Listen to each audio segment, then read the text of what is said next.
মিষ্টি মিডিয়া, হৃদয়ে সুখীপুর, চেতনায় বাংলাদেশ। লাইক দিন, শেয়ার করুন, সাবস্ক্রাইব করুন।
তোমার প্রার্থনা এটা অসম্ভব প্রার্থনা।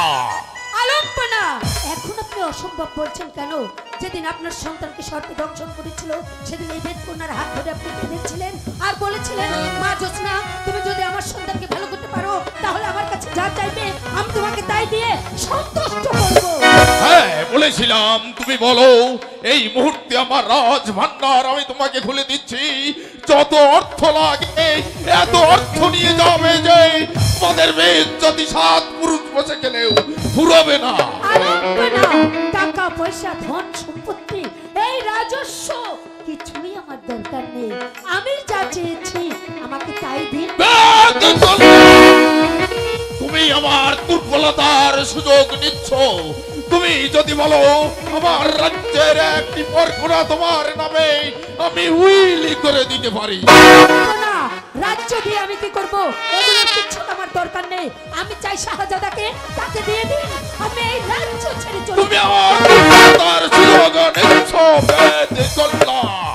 তোমাকে আমি কথা দিয়েছি বলেই তোমার কাছে আমি ঋণী, কিন্তু সেই ঋণের পরিমাণ এত বেশি নয় যে আমার পুত্রকে দিয়ে সেটা শোধ করতে হবে। তাই শোধ করতে হবে।